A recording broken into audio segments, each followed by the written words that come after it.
Have you ever wondered about the peculiar shape of the red blood cell? Someone has described it as a cross between a donut and a pancake. Now, if you or I had been designing the red blood cell, we probably would have made it spherical. For a sphere is the simplest of all compact shapes and in many ways the most efficient. It has much greater volume than the biconcave disc of the red blood cell. It's the strongest of all shapes, and it's the shape that would pass through the intricate maze of the blood vessels with greatest ease. But it has one fatal weakness. It wouldn't work. Here at the laboratory, we've made models of several possible shapes for the red blood cell.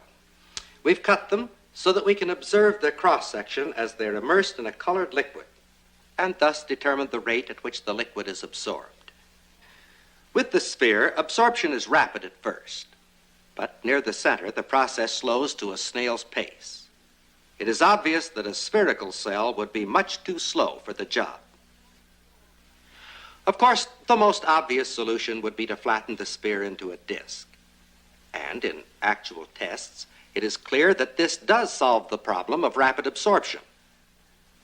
The disc has adequate speed, but not enough volume. The ideal red cell shape is one that would combine volume, speed, and durability.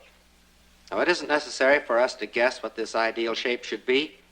It can be determined scientifically and mathematically. Starting with the laws of gas infusion and then applying the principles of advanced calculus, it is possible to derive a formula that will give maximum volume with maximum speed in absorbing gases. This is that formula. It allows for all the variables we have just described: the laws of gas infusion, volume, surface area, and time. The men here at the laboratory worked for several weeks with this formula to establish a relatively few points indicating the ideal shape. These seem to coincide with the actual shape of the red cell, but we needed more complete and reliable evidence. So we submitted the problem to the Applied Science Department of the International Business Machine Corporation.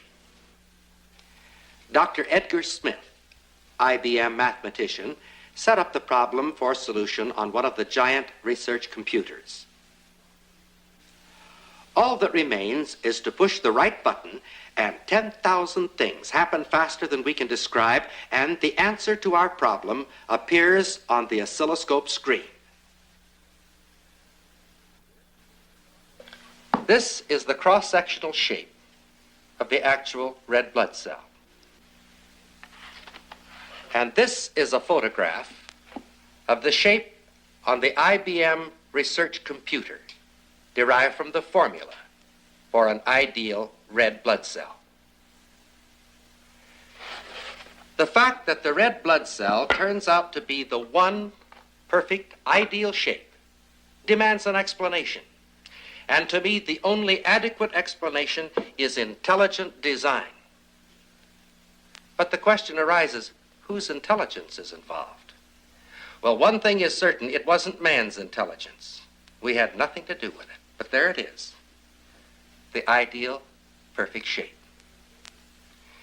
It would seem that if a man wants to believe in God, he has, just within the red blood cells of his body, at least 30 trillion very good reasons for doing so. Isaac Newton said, "In the absence of any other proof, the thumb alone would convince me of God's existence." He said, "Atheism is so senseless. When I look at the solar system, I see the Earth at the right distance from the sun to receive the proper amounts of heat and light. This did not happen by chance."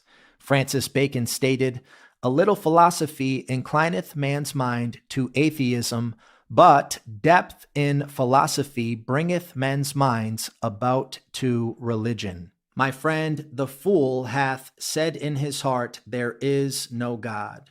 Jesus Christ is both Lord and Creator, and he is offering you eternal life and the forgiveness of sins if you'll simply believe on him.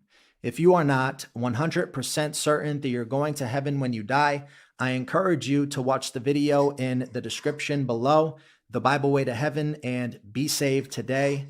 God bless.